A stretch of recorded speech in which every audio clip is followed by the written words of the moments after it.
Vous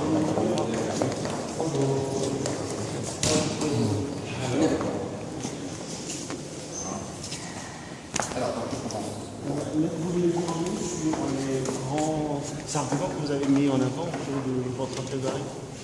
Le principal argument, ça a été de répéter ceux qui ont été présentés par le parquet général. Dans toute indépendance ici, on considérait que la demande présentée par l'État du Bénin sur le plan juridique n'était pas fondée, n'était pas recevable, constatant qu'il n'y avait aucune espèce de garantie, ni pour M. Talon, ni pour M. Boko, de pouvoir bénéficier d'un procès équitable à Cotonou.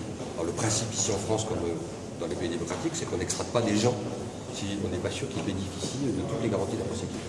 Voilà. Alors on a rajouté avec mes deux confrères et amis béninois le fait que, d'évidence, cette demande d'extradition s'apparente à une tentative d'instrumentalisation judiciaire qui, à mon avis, va échouer, et elle est adossée à un procès, une procédure qui ressemble véritablement à un coup monté, mais un coup monté de façon malheureusement, tristement, de façon si partielle et parfois si triviale que j'ai envie de dire que ce soir les masques sont tombés, l'État du Bénin a fabriqué cette procédure pour essayer de récupérer M. Talon et Boko, et comme ici l'État de droit règne de façon solide, de façon effective, eh bien on doit être tout à fait confiant sur l'issue de cette procédure. Je vais laisser la parole à mes deux confrères. Maître Djogouni, il y a eu un fichier sur l'arrêt de la cour d'appel de Cotonou. Après l'arrêt du juge Oussou, il y a eu un autre arrêt, après la décision du juge Oussou, il y a eu un autre arrêt qui a été pris. On va parler de disjoncture. Est-ce que vous pouvez nous résumer un petit peu ce passage? Vous savez, dans la réalité, la question se pose de savoir si les charges existent encore d'une part, et d'autre part, si le mandat d'arrêt international a encore une efficacité juridique.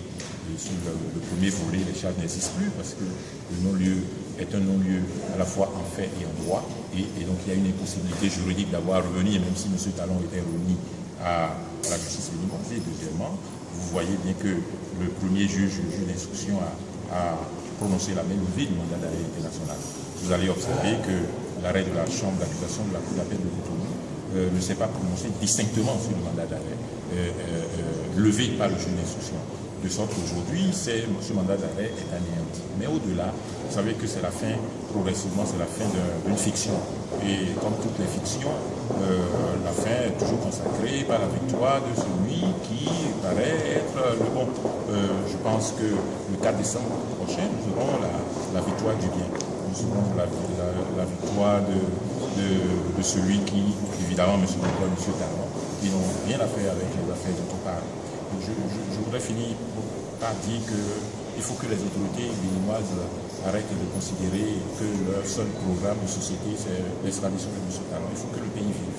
Il faut que le pays ne soit plus suspendu. Il n'y a plus rien à faire. Chacun doit aller au travail. M. Kouri a seulement 2 ans à faire. Il faut qu'il les consacre utilement à faire quelque chose de bien.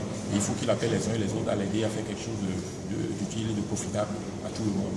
Il faudrait que nous puissions envisager déjà l'avenir, le futur. Il faut que la remontée soit assurée. Il faut que le Bénin revienne. Merci. Alors, maître, vous avez un mot à dire. Le ministère public est allé dans le sens pratiquement. Donc, ce que vous avez dit tous, est-ce que vous avez été surpris? Non, on n'a pas été surpris parce que, initialement, on l'avait déjà dit, ce dossier-là n'aurait pas dû continuer d'exister. On l'a fait tenir de façon artificieuse. Aujourd'hui, le ministère public, demandeur à l'extradition aux côtés de l'État du Bénin, s'est aperçu donc que c'était une tentative d'instrumentalisation.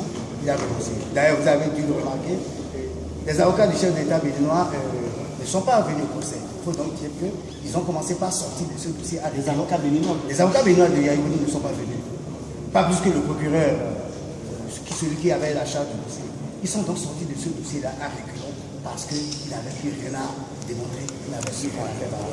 Il est temps donc qu'on arrête, et surtout qu'on arrête l'ardeur procédurière qui se fait au détriment des personnes qui sont indûment détenues et qu'on fait donc dépendre de l'issue du procès à Paris. L'issue du procès, c'est encore plus